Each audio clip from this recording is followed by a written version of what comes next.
We have studied different types of numbers in earlier classes: natural numbers, whole numbers, integers, rational numbers, and irrational numbers. Let us recall a little bit about rational numbers and irrational numbers.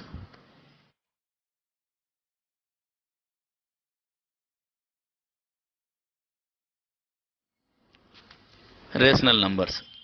Rational numbers are numbers which can be written in the form of p by q, where both p and q are integers and q is not equal to 0. They are a bigger set than integers, as there can be many rational numbers between two integers.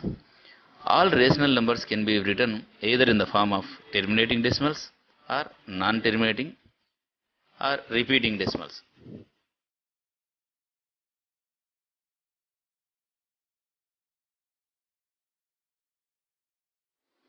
Irrational numbers. Numbers which cannot be expressed in the form of p by q are irrational. These include numbers of like root 2, root 3, root 5, and mathematical quantities like pi, etc. When these are written as decimals, they are non-terminating, non-recurring. For example, root 2 is equal to 1.41421356 dash dash dash and pi is equal to 3.14159 dash dash dash. These numbers can be located on the number line. The set of rational and irrational numbers together are called real numbers. We can show them in the form of a diagram.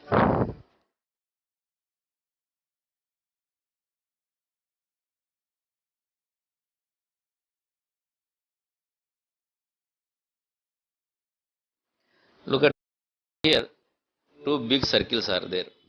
One is irrational numbers and one is rational numbers. In rational numbers, we have some other number sets. Look at this arrow.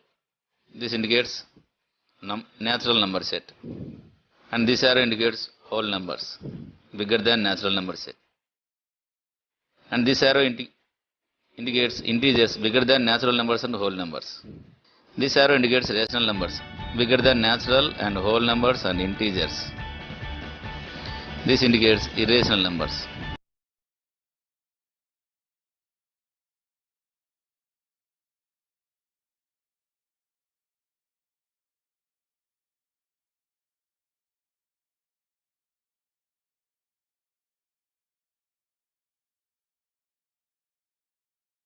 Fundamental theorem of arithmetic.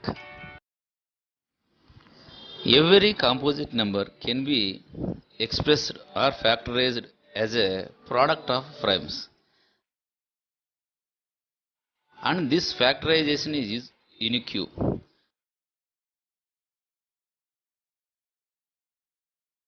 apart from the order in which the prime factors occur.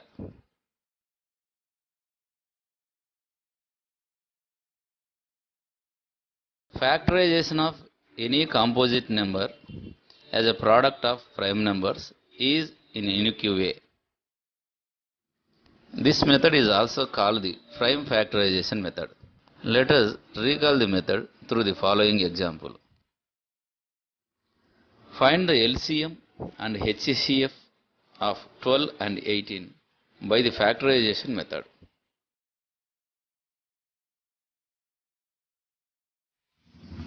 We have 12 is equal to 2 into 2 into 3, which is equal to 2 square into 2 to the power of 1.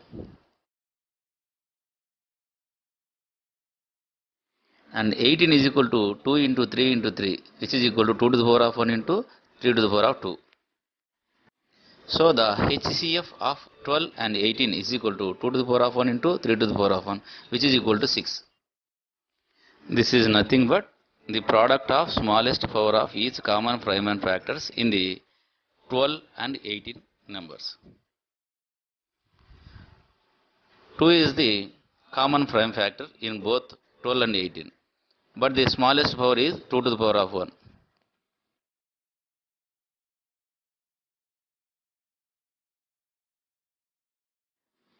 And 3 is also a common prime factor, but the smallest power is 3 to the power of 1. Let us Find the LCM of 12 and 18. LCM of 12, 18 is equal to 2 square into 3 square is equal to 36. We know that product of the greatest power of each prime factors in the numbers is called LCM of those numbers.